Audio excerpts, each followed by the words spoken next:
Uh, Let me send you another link because I think something might have went wrong. Can you check your email? Yeah, sorry about that. Yeah, we thought it was working right now.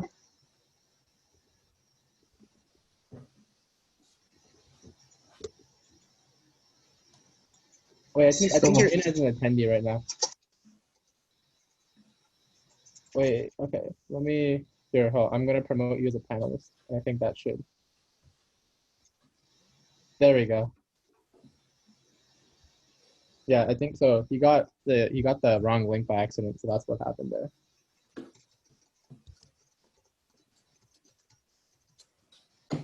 Cool. All right. Hello.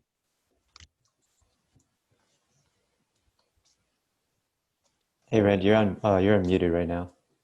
Yeah. There we go. Hello. Hey, Hey, Hey. Randy. Sorry about that. Yeah, I think there was a classical technical difficulties coming last second. I've seen it happen before. I do meetings all day, and I've run into it a couple times now with Zoom, where I'm just sitting there and nothing's happening. Yeah. But anyways, thanks for having me. Yeah. No, we're really excited to have you here. So just gonna do really quick introductions right now. Welcome to ACM Innovate, everyone who's here. So ACM Innovate is part of ACM, the largest computing society. And basically what we're doing here at Innovate is we're bringing together entrepreneurs and innovators to have them talk about their experience. Today we'll be talking to Randy Apuzzo. So Randy's a really cool guy. He's had a penchant for computer programming from a really early age, and he's been building businesses since 2004. His stack of skills range from programming, system architecture, business know-how, to even typographic design. It allows for him to build a truly customer-centric and business-effective software. And his biggest thing that we is Zesty.io. Randy, you want to just, I guess, say hi? Hi, everybody. Happy to be here. Excited to answer some questions and hopefully provide some insight on what the future may behold for you. Awesome. I'm just gonna make sure we're going live on all our platforms. So yeah, we'll be on here in Zoom, and we'll also be going live on Facebook as well in case you can't come to Zoom as well.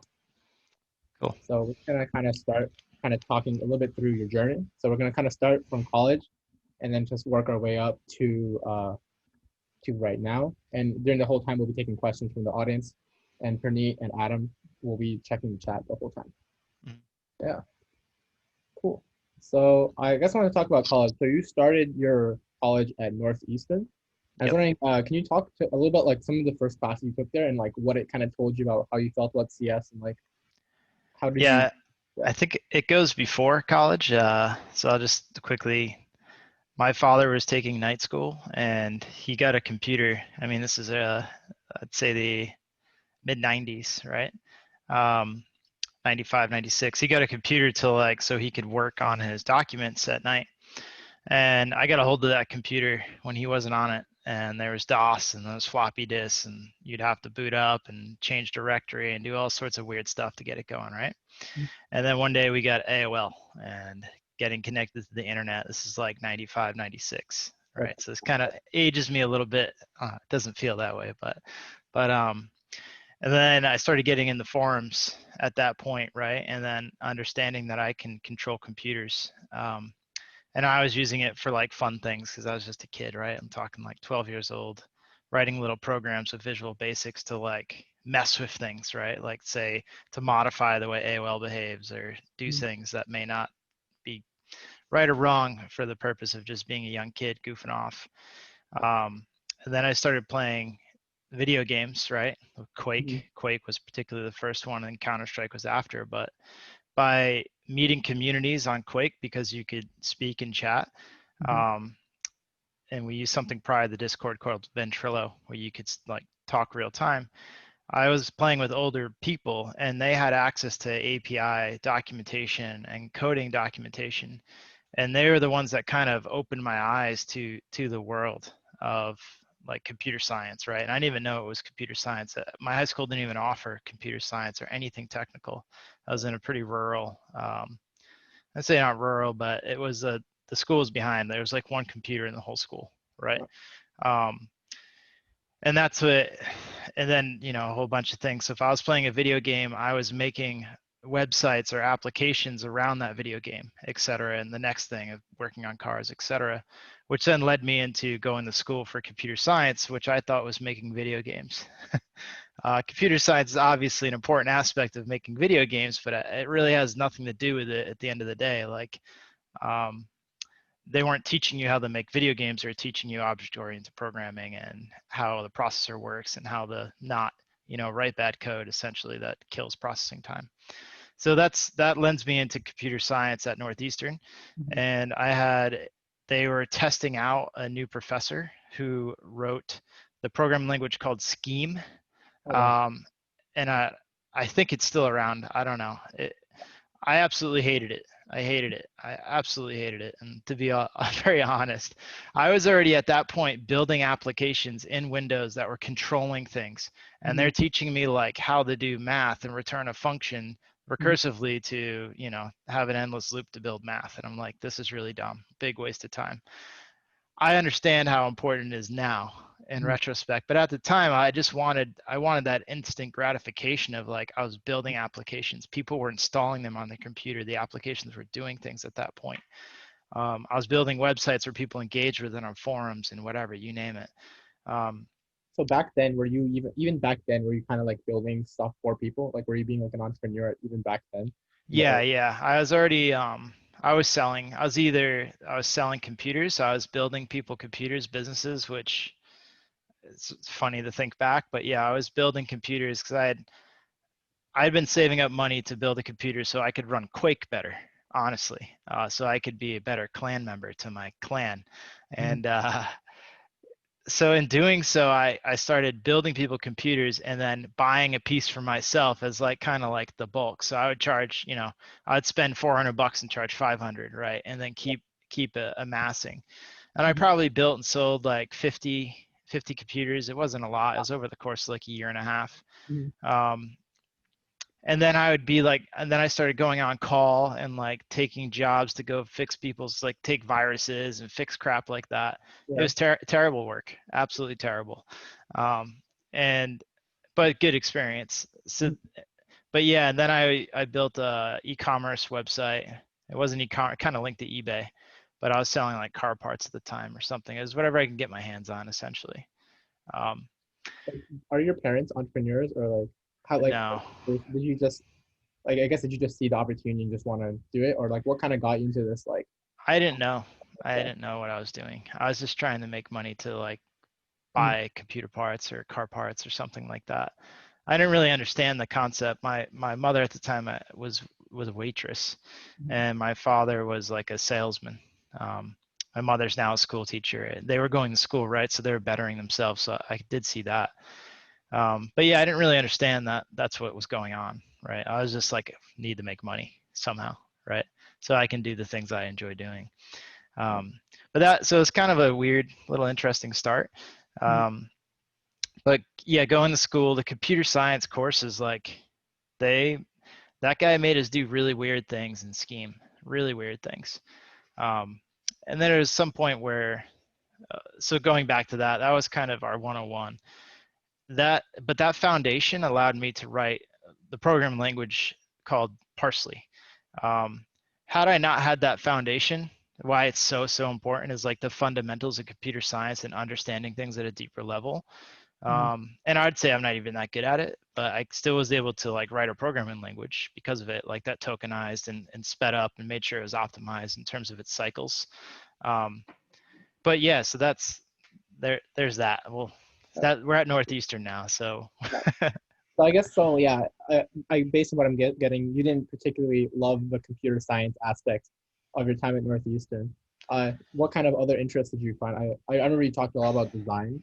Like, did you? Yeah, I was design taking architecture courses, and some history courses. I found them. I don't know. I found like history and architecture kind of interesting, and took some design courses. But I was still taking computer science, right? I took computer science for 4 years, right? It was the math though. I just wasn't that good at like high level math, like anything past or calculus or beyond. I never even took, because I just didn't understand why. had I like known then that understanding the way like cosines work really matter when creating projectiles in video games, I would have applied myself more at that time. But as I saw it, I'm like, why am I learning this stuff? It has nothing to do with building applications, because I was just focused on like web requests and computers talking to each other, um, versus like, high level mathematical redundancy there. Yeah. What was I guess your favorite CS class you did take? I guess my most memorable one, we had to build, this is going to sound really weird to you guys, maybe not. We had to build an operating system, and through a command line. And then we had to do it by hand. So we had to like pseudocode and recall, and we were using Java at the time. I can't remember what version of Java, but a long time ago. And that was super cool, because that gave me the foundation of, like, to me, everything's an operating system. A content management system, which is SD, it's just an operating system. It's reading and writing files and doing different things with files and working with the system, right? And there's an index behind the scenes that's like indexing where things are so you can look them up and find them. So I see everything as an operating system, which is the way which is defined, or a content management system. They're kind of hand in hand. I mean, if you think about your computer, everything on your computer is just content. You're just consuming it in different ways, whether it be through Microsoft Word, email system, or even a video game. It's just content that you're interacting with. So there was a course. I think that was like a 300 course for Java. It was either a 200 or 300 course. I'm not sure. But I worked with a lot of my professors, Ronak, too. I let them know kind of the same way I'm telling you. I'm a very transparent person. Like I just wasn't happy working with some of the I guess curriculum that was given to me. So I talked to my professor and I told him, I'm doing this in the web. Can I do something that applies? And he was very cool. And this guy had written books for Java and all that. He was very cool and let me come up with my own curriculum and submit code using PHP, which like at the time might have been like PHP 3 or 4. And then I started using PHP that was interacting with databases, which like when I was in school, you couldn't even touch a database course till 500, which, it takes a while, especially, I don't know how long you've all been in school, but you probably remember like as a freshman, like senior year seems like forever away, right? It didn't seem like it was right around the corner. This time's relative, though, just to give you a heads up. I think you might have heard that before, but it's true. It's very relative. And having seen in retrospect, I think I would have waited and like really, really been eager to get into that database course, but I just dove right in and started consuming books that I could get at like Barnes and Nobles or whatever, any documentation I could find on the internet. And you're just kind of black box testing, just kind of throwing things at the wall, see if they stick. But yeah, the database is like my professor allowing me to kind of build my own curriculum was very useful, very helpful. Awesome. You might be able to do that. I don't know. I might send all your professors going nuts. Be like, no, don't do that. No, I can definitely confirm. Like it's taking me a long time to get to databases. Like I finally got there, but I've been 3 years in. But most students, because of the way the curriculum is oriented, you don't take it till your senior or third year. I don't understand why it's that way. I really don't. And I think databases are, on the surface, they're simple, right? They could get very complicated. But I live and breathe every day. I'm touching a database of some sort. And I feel like that's, at least for what I do, right? Not all applications and programs you're going to make are going to engage with a database. Yeah.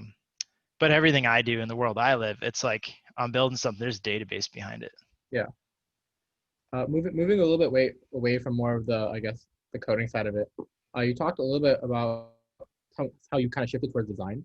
I know you ended up actually switching to a different college to end up going like even more about design. What made you decide to transfer to a design program?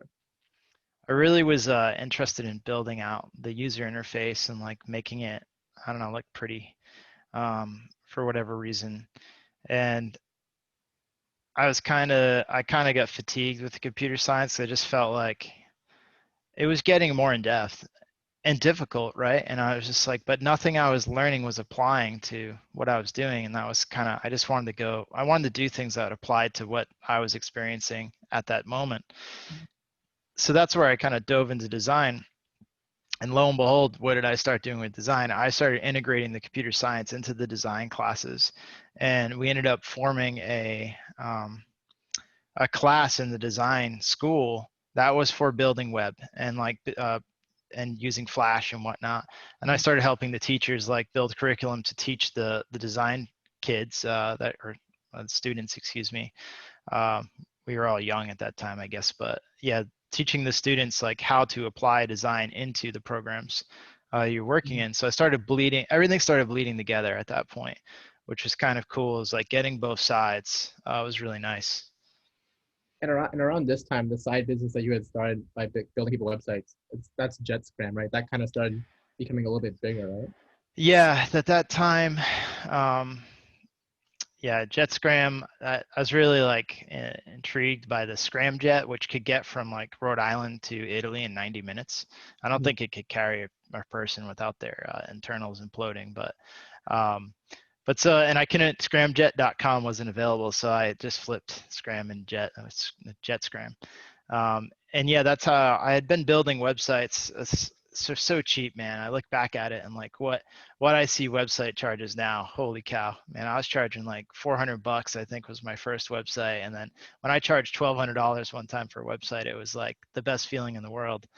And now, like, good luck getting much for $1,200, at least in the mid-sized business enterprise world that we dabble in now. But I was working with like mom and pop shops and kind of just building people websites when they needed them. How And did you even get? at the time, a little website like that, like if you're the go-to professional, you're Mhm. paying 10, 20 grand. And I was like selling these things for $400. How did you get your customers? Did you just kind of go door to door and say, "Hey, I'm Randy. I'm gonna make you a website"? Yeah, yeah. I grew up in a family that had lots of friends, and they just good tight, big family too, right? Big family, and my mother had lots of friends. My father did too. Um, and as I got different jobs, so while I was doing the website stuff, I was doing something like I was working at a sign company, or I was delivering pizza, or I was waiting tables, right? I was always doing another job while doing this. I worked at Staples, I worked at Office Max, Best Buy. Like I had so many jobs as a kid, ice cream stands and all that.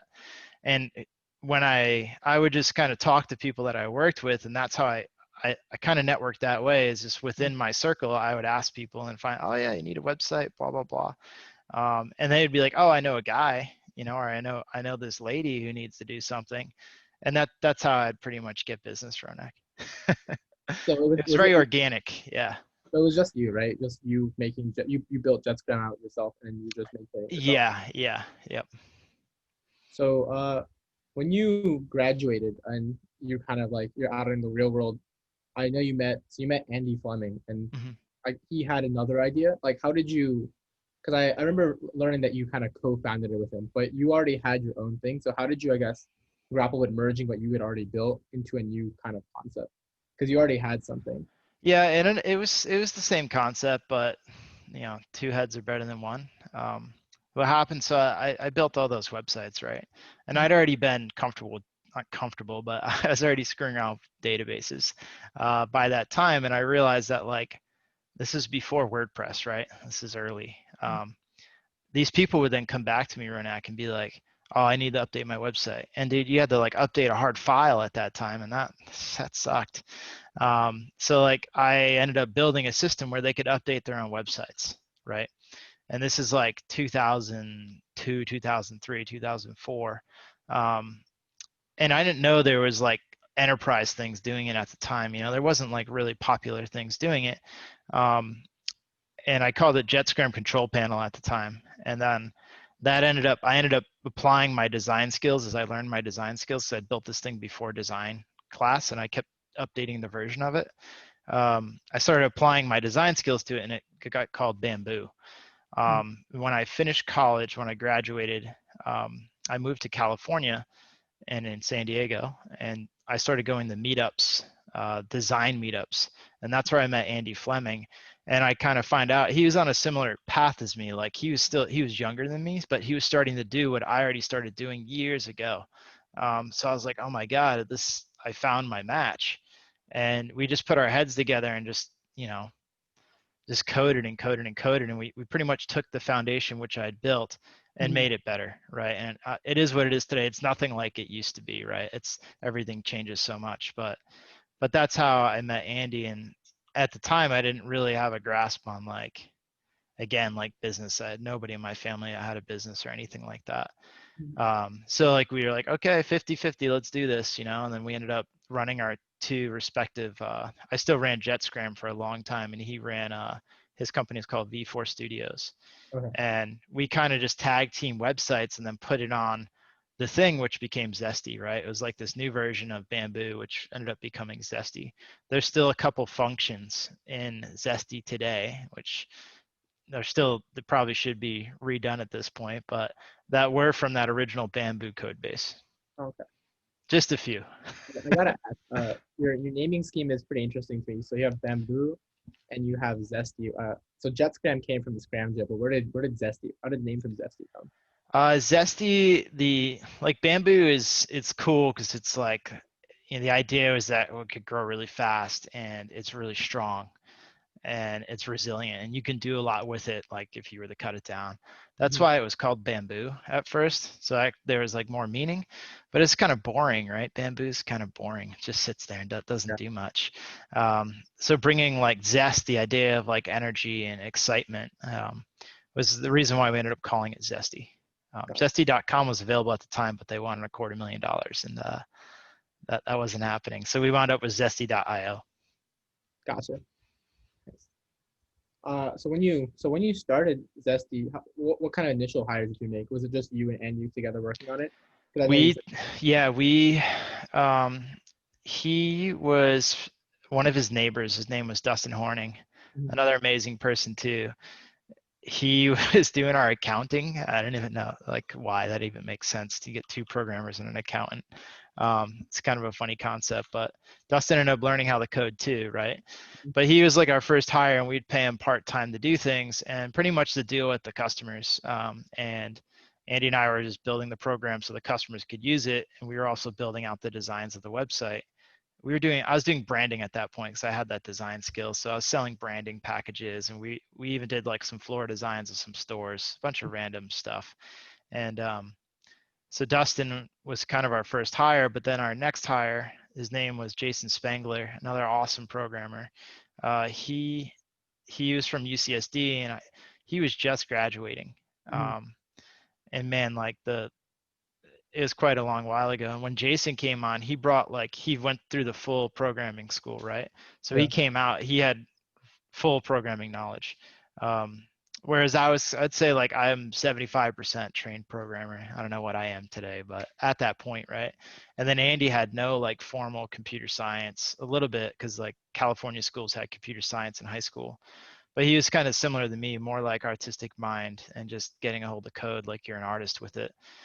So when Jason came on, we coded our butts off and just so many nights coding, and it was exciting because you're building, like, again, you get that instant satisfaction of you get to experience what you're building, and the people who are paying you, which at the time we were charging $10 a month. It's kind of silly to think about. But I guess that's what we knew, right? The people paying us got to experience that overnight, or we got to get feedback like this is broken. We're like, oh man, we got to fix it, you know, test, fix it, deploy. And we weren't even at that point, we were committing code right to production. Like we were editing in production. And we didn't even have a dev environment, man. Like we edited the code, and the code was hooked up to our SFTP, right? There's an SFTP client in the IDE. And when you hit save, it updated production. That's how we were rolling. And we all run on Fridays and have a problem. Say that. Have you ever updated production on like a Friday and then like everything went down? Oh, we would just update and things would go down. Oh, no. But they would only be down for like split second, and we'd fix it. We would kind of know what was going on. So we never had like a full environment running locally, right? We just worked. And eventually we ended up having like a dev folder that was like dev.zesty.com and or zesty.com.io is what we had at the time.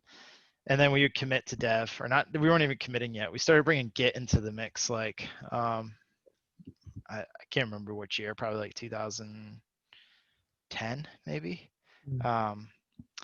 And so that's when things started to change, and get a little bit more organized, but we had a program, we had an IDE that used Bonjour and Mac OS, and we were able to pair program real time with each other. So that's how we ended up working is one person had the file open Yeah. and the other one connected on the local network, and we edited in the same file together. Okay. Which is man, I missed that. I thought that was the coolest way because like you could pair program behind somebody, Yeah. which is like a really great thing to do. I highly recommend pair programming if you've never done it before. It's absolutely awesome.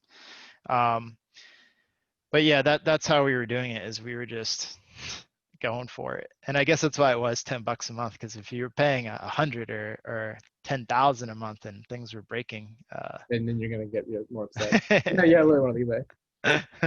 a little bit different problem there, yeah. Was it like how difficult was it to like add new technologies? Because you mentioned you didn't have Git and you started adding Git. Oh, Like, so adding Git made everything slow down.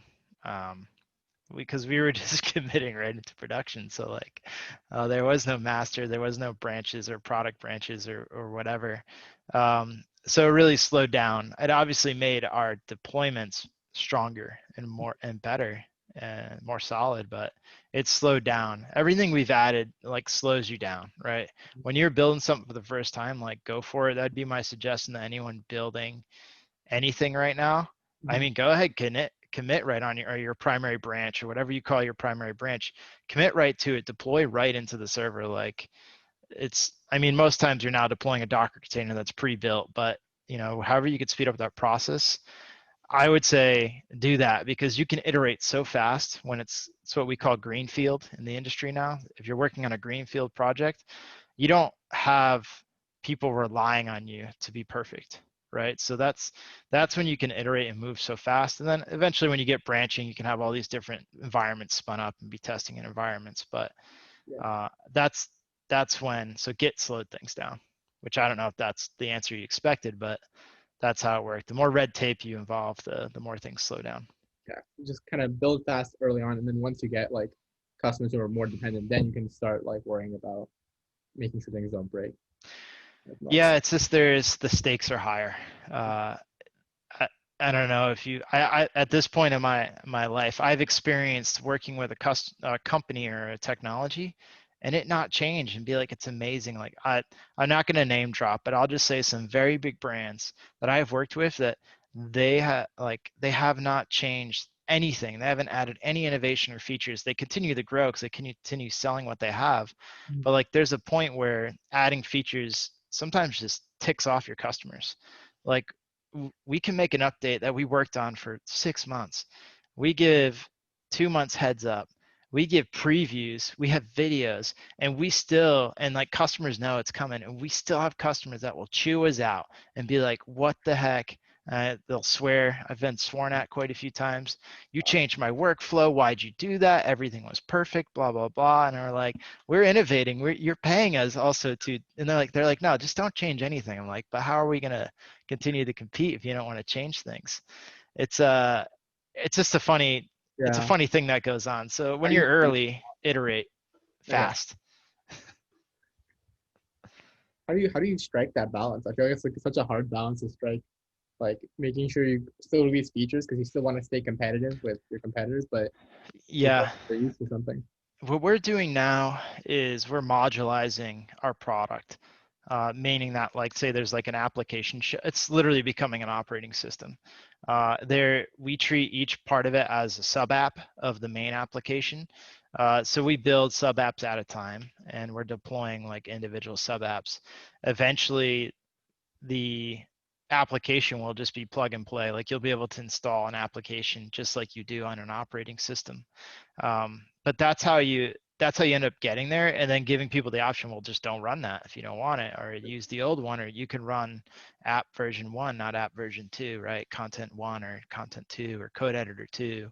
Go build your own code editor, right? If you don't like ours, or use our API to integrate it into VS Code or something. So that's how that's how I've come to understand and how to work with it, Ronak, right? Is like innovating the way we build the application in order to continue innovating on it, which is kind of ironic. It's kind of cool in a way though. Like you like customers do have a point in saying like, they're used to certain things, but like you sounds like you found a really cool way to like still release features and enable them to like more gradually change, or in some customer cases just stay back. Yeah, we actually have, for one particular customer, we have an old version of the system running by their request, and they want a 2 month time span of us on anything new before we shift them off into the. So like that's in our agreement now, is like they're on that, they're 2 months behind no matter what. No matter what. Yeah, which is like, to me, like, okay, well, that's what you want. And like, I Yeah. understand, like, I get it. Like, you got to see from their perspective. Mhm. Um, Otherwise, like, you could just be naive and just, I don't know, you just don't know why you're upsetting. You got to come from their shoes. Yeah. Um, I had I kind of another question. So in the early days, you're kind of still growing. How did you kind of get people to join you? Because, you just kind of started a company, I guess. How much outside funding did you have? And I guess, how did you convince people to start joining you? Like you mentioned, I think his name is Justin from UCSD. How did you convince him to join? yeah, Jason, well, we paid Jason. Um, I mean, not a ton, but we paid him. And but early on it was organic, the same way I described like how did I get my first website customers. It was all organic. Like, my brother-in-law knew somebody and I met that person and we built some stuff for them, and they had a friend and we built some. Everything was kind of word of mouth or organic. We never did any marketing, we never did any outbound sales. We do that now, right? But if you want to actually grow fast, you have to do those things. You can't just rely on organic growth. Yeah. There are ways you can like growth hack, right? If you have like a consumer application like Hotmail or something. Mhm. Um, but if you're doing sales, like, you have to actually be proactive and go after sales. But in the beginning, everything was organic, and we would make just enough money, and we bootstrapped for years, like for almost 5 full years before we got the first investor. Were you And I had this really bad, like, I didn't grow up around money, right? So like, I had this really bad perception of investors in my head of like, they're evil, they're going to screw you over, they're going to take your business, they're going to kick you out, they're going to do all these like bad things. Mhm.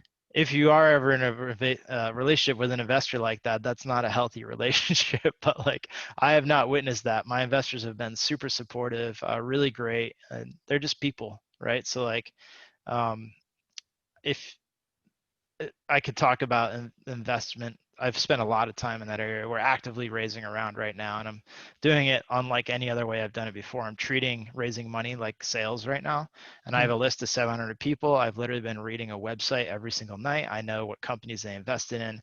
I know who they are. I know their founders, and I'm going to be automating email blasts out to them to get them to come back to me. So like, I'm treating that in a different way. Whereas when I first raised money, it was the same way. The first money I raised, we used to host these foosball tournaments, tech foosball we called it, and it was like an NCAA tournament where every tech team startup would bring in a 2-man crew, and then they would play foosball in a NCAA style format, and that drew a bunch of random people. It was really cool and fun, and that's where I met my first investor.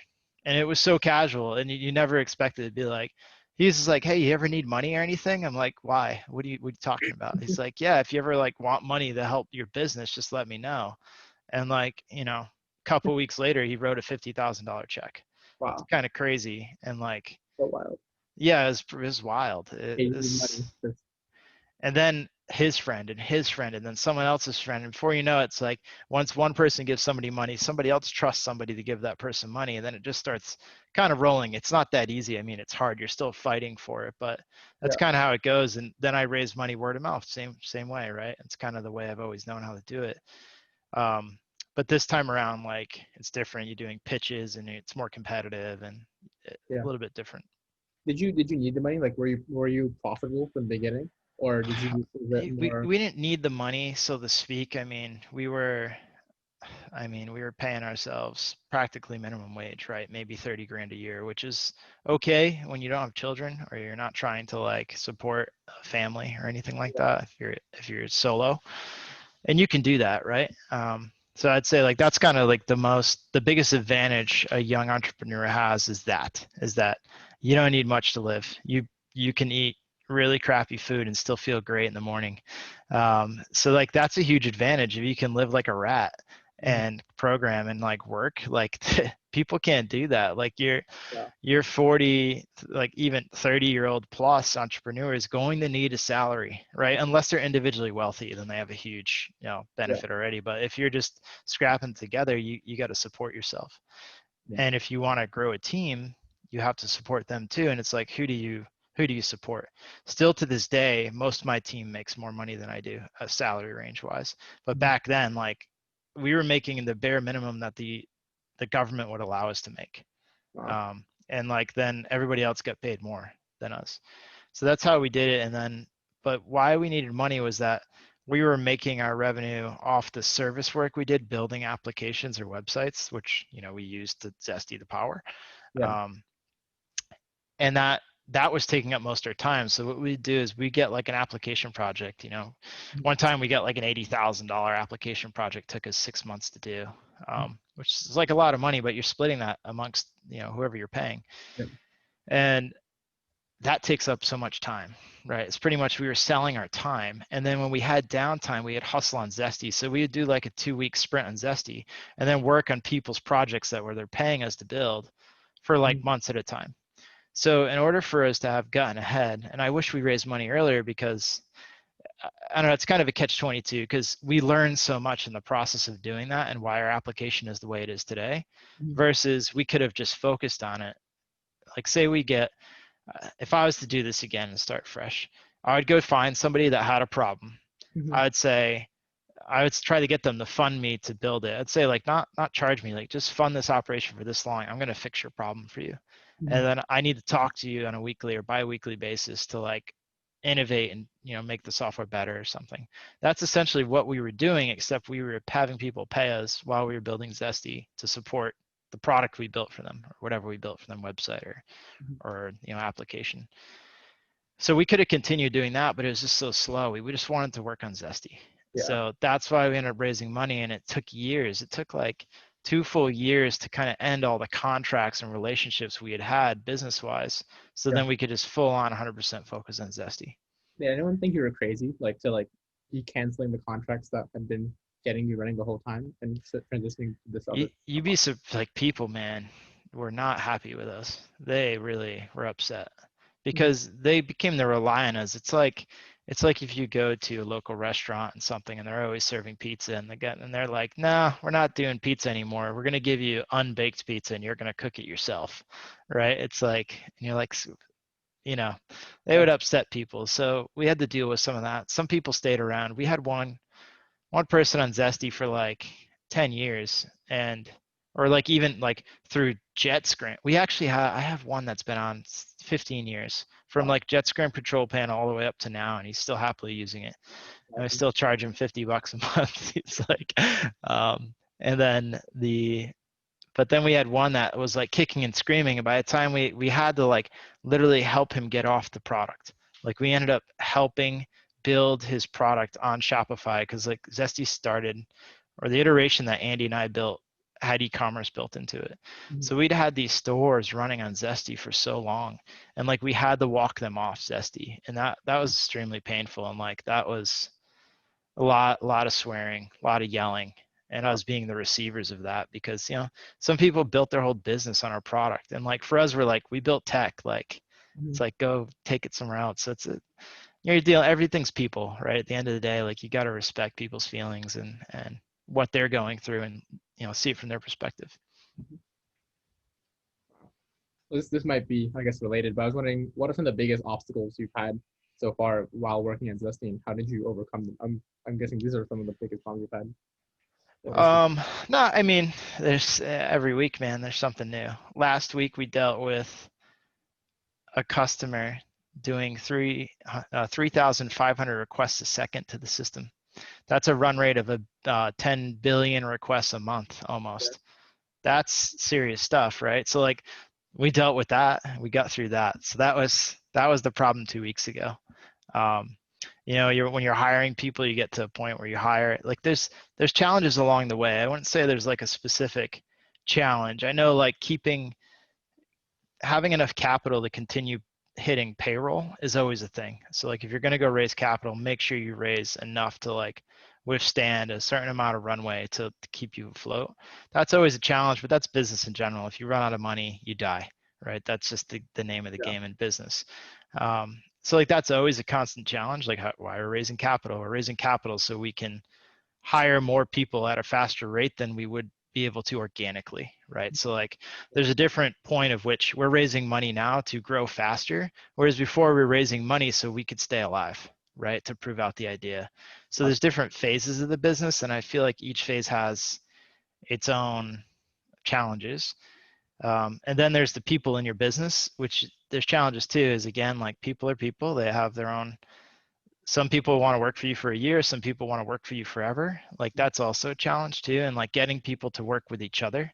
Like imagine you're in a classroom and some people just don't like to work on projects together. Well, when you're in a business, you're stuck working with this person whether you like it or not. And you gotta kind of play coach or referee. And sometimes you're in that position too, and you gotta like, go in the Zen mode and meditate and figure it out yourself. So there's a series of challenges. The fun part's innovating and building code and seeing it work. How does it feel to like know that you're having such an impact? Like, one of your customers is literally getting 3,500 requests a second. How does it feel knowing that you built that, like, you're enabling that?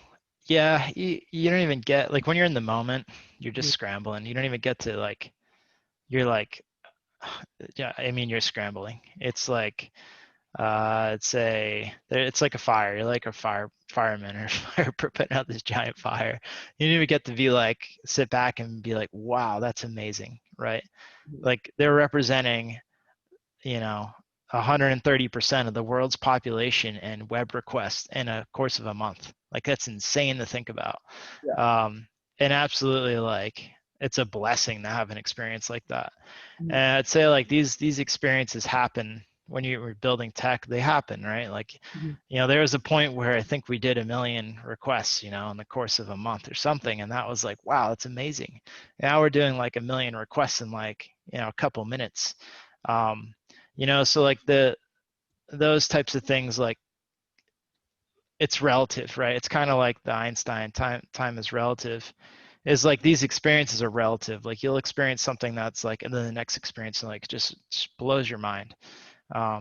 Same thing with billing and the experience. Like we just wrote a $50,000 bill for 1 month, right? You asked me if that ever would have happened 10 years ago. I'd be like, you're crazy, man. Like $50 a month, not 50,000 a month. And like those are the types of things that just you continue as long as you stay in, right? Like it's easy to, let's say, I'd imagine it'd be easy to get in and just quit but you have to keep at it. And if you do, your reward is these types of experiences, and you have to see the challenges as a reward. Like if you get the opportunity to have a challenge, that's a great thing, right? If you don't get those opportunities, you can't get better, you can't grow. This is, I guess, somewhat unrelated, but one of the things, you hear about entrepreneurs that they work, this constant work. Are you ever able to like take a break or take a vacation, or is it kind of like you're always working, or is there? It's you're making a commitment, right? And like that, my phone's on me all the time. And when I'm on vacation, I'm still at my phone, right? There are times where you can walk away if you have a team you can trust, right? But until you have a team you can trust, and even then, they're going to look for somebody it's going to be you if you're building the company for that final answer, or like that blessing on a decision they're making. As my team gets bigger, that's becoming easier. But in the beginning, there is no turning off. If you're providing a service that's 24/7, so to speak, pretty much any web application is going to be expected. I mean, you can kind of shut it down or whatever, but it's a commitment you're making until you're big enough to have a team that can do all the things that you can do, and better, hopefully. Like that's when you can kind of step away. Gotcha. So I want to end. Actually, I have one more question first. Sorry. So this is, you can feel free to skip this if you want, but I kind of wanted to ask a little bit more personal question. What's one of the biggest lows you've hit while working at Zesty?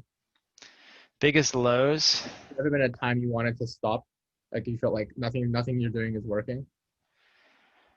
Yeah, it's mostly been struggled with personalities that I've worked with, and then like you just don't want to work with somebody, and like you're just pissed, and then you're having arguments and things aren't going well. But in general, I feel like both my attitude and my, I'd say, output level, it ebbs and flows. I'll absolutely can kill it for 4 or 5 months straight and then work like feel like I'm being the worst person in the world, maybe because I'm working at like a normal rate, right? And it feels terrible. But then sometimes I'm working like double time or triple time and I'm killing it and it feels really good. So it ebbs and flows. And so I just say that is like, um, that's kind of how it is. I feel like energy from your partners is really important, or the people you work with, because that helps push you forward, or your customers or anybody you're engaging with. So like building a community around your business, and the community being both the people who consume it and the people that you work with to build it, is going to help like with that mental state and keep pushing things forward. Touching more on that, what do you think about your personality really helps you, like ease tensions and like bring people together and help people work well? Yeah, I'd give my mother credit for that, because we come from a huge Italian, like Lebanese, Italian, Portuguese mixed up family, and they're very good at like, when you have a big family, there's always big problems. You know, from a bird's eye view, they're not really big problems, but they become like whatever, politics and all that. So I've watched her and like my grandmother and my great grandmother always like resolve issues. I feel like that's a great strength to have. And then I'm generally very optimistic, and I think looking at things in a good light is super helpful. I wanted to also like, sorry, I keep having follow-ups. Like reflection a lot. I've sometimes felt like, just kind of pausing and thinking, I guess. How do you think self-reflection has been really specifically beneficial in your own journey, helping you figure out how to do things? I, I feel like I move so fast, I probably don't give enough time to it. And Mhm. I do think it would have I think it'd have a bigger impact if I did. Mhm. Like you said, like I've said earlier, sometimes you have so much on your plate Yeah. that paralysis can kick in, and like sometimes you got so much to do you can't do anything. Um, and that, I guess, like that's a good time to like step back and breathe and be like, what's the most important thing to do? And I think I would benefit if I did it more. But then I feel like, well, if I'm doing that, I'm not getting this one thing done, right? It's just kind of this thing that's always going. It's living. It's constantly living. That is Uh, with anything: cleaning your room, picking up your house, doing schoolwork, right? Thing- Walking the dog. yeah, it's kind of like getting your mind off things. So I want to end on a little bit of a fun note. So in your bio that you can all read on randyapuzzo.com, you talk a lot about Counter-Strike. And I Yeah. want to kind of talk about Counter-Strike. So one of our friends here in the call, Adam, played Uh-huh. Counter-Strike as well. We kind of wanted to talk about, so you said you spend a lot of your time organizing groups within Counter-Strike and Yeah. like guilds. What do you think is like the best thing you learned from that experience? If you're Counter Strike's really cool because you're working in a team, typically a team of five. And when you're playing at a competitive level, you have to organize the team. You build strategies, and it's pretty much like I grew up playing sports very heavily too. I was like a sports captain, multiple levels. We've been the state, like, been the states, however you call that these days. And that's the same thing. We were playing at a professional level in Counter Strike, and like literally getting to draw out the game plan and be like, these are the plans, and training people. And when somebody deviates from the path, which happens in all walks of life, right, whether in business or in video games, you have to be able to communicate in a way that doesn't upset them. Or if it does upset them, you have to like bring them up and down. Like, so I feel like it's that personal communication aspect. I mean, there's games that you can be an individual, like surfing or running, and there's video games that way too, right? You could play like PUBG and the solos or whatever, where it's up to you, right? So Mhm. you can make all the decisions and you can be hard on yourself. But when you have a team, I feel like it's a skill to be able to do that, um, and that's I feel like what I got out of, you know, the community aspect of Counter Strike is the communication with people. Outside of being really fun, right? Like the fact that I can move my mouse around and get my cursor on somebody where it needs to be. That skill doesn't really translate to real life. Maybe when you're programming, because you can move around all the applications really quick, but Yeah. it doesn't really translate outside of the video game. It must have been kind of crazy though, because you started playing on Quake and like Quake is like the graphics in Quake and like cause I played a really old version of Quake just to see what it was like. Because Yeah, I grew up playing TF2 and I knew TF2 is based off of a Quake mod. yeah. A I lot tried of it's based off the ID engine, or what whatever the Quake engine was, the Doom engine. Yeah, yeah.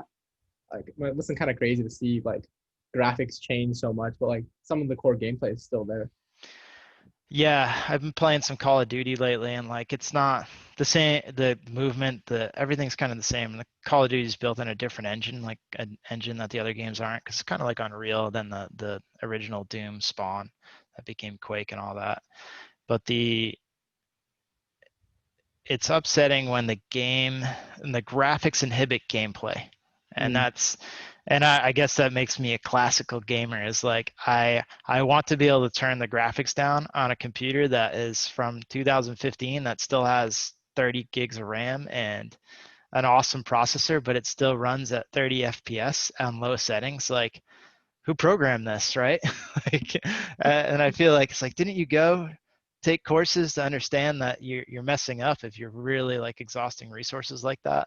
Um, so that kind of like, it's been amazing to see the quality go up, and like you don't even know. I feel like the whole movie industry, Hollywood's going to be taken over by game engines, right? There'll be like Hollywood engines where like you could simulate a whole entire movie inside of a game, and like it's getting so close where people won't even know the difference, right? And which would unlock VR and everything else beyond that. But that's pretty amazing. And obviously you got to use a lot of resources and buy the latest processors, but yeah, as cool as it is, I also find it from the gaming perspective upsetting, because like it's some of these games are so Yeah, unoptimized and they run like complete crap.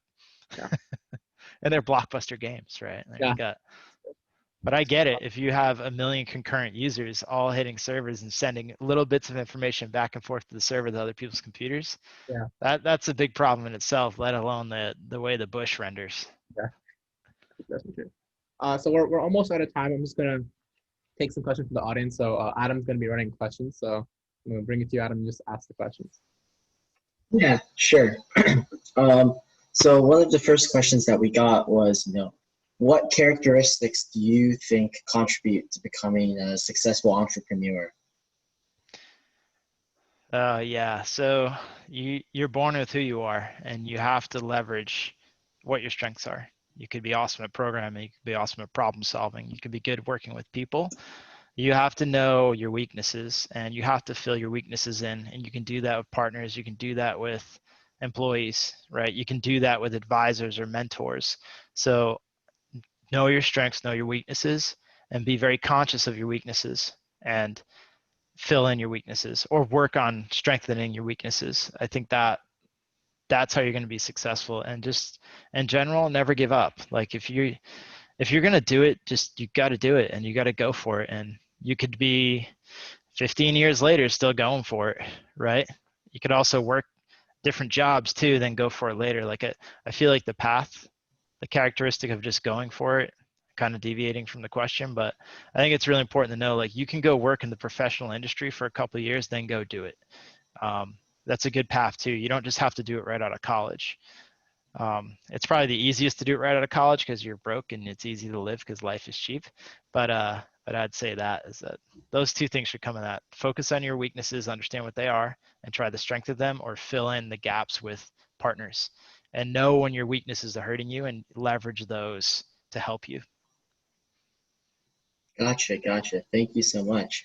And another question from our audience is asking, can you clarify a bit about what Zesty.io it does, and kind of where do you see it going in the next few years?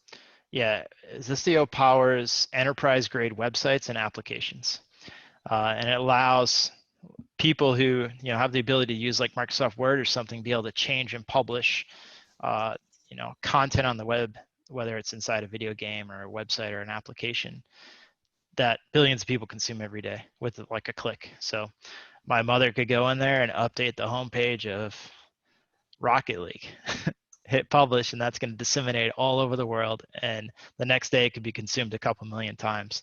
That's the power of Zesty, outside of a number of other things, but I'll save it there. The future of it, we have so many ideas. It's really, a lot of it's around like the ease of editing, kind of what I just talked about, but pushing that further. But also different types of protocols in the way of the web, like leveraging the client to do more processing. like ideally, I'd like to run our whole system not from a central database in a central location, like with Google Cloud, but actually just have it run on the person's browser and download a binary on the browser and have everything run from the browser. Awesome, awesome. That definitely seems like a really interesting point of view. Our last question before we kind of wrap this up comes from another of our audience members. Is Ronak your favorite intern ever? Of course. Yes, that. Yeah, interns are awesome, and Ronak, he kicks some butt, and he definitely took the bull by the horns, and that's a really good thing. We'd still have Ronak if we could keep him, locked up and leashed into the business, but it's really grateful to have Ronak join, and it's very cool to see perspective of others and listen and take their energy and their ideas. Thank you. It feels very good. It's definitely one of my favorite internships I've ever done. Zesty was the first place I worked at, and it definitely taught me so much that I've taken with me for everything I've done. Definitely take the opportunity as an intern, even if you're not getting paid, just do it to learn. Like I said, working in the professional world is really important, whether it be a startup or, something like, Intuit or something by us, like something big, just to get that experience of knowing like how things operate in the real world. It's one thing writing code at your computer by yourself. It's another thing doing it in a team. So we're at 3:02, so I'm just gonna end it right now so we respect your time. But we're really, really happy to have you here. We had a really great time talking to you. Yeah, thank you for having me. I wish you all best of luck in whatever career you pursue, professional or entrepreneur, and just have fun with it, And if you're not having fun, sit back, think about it, and change it up. Definitely. All right, I'm gonna stop recording.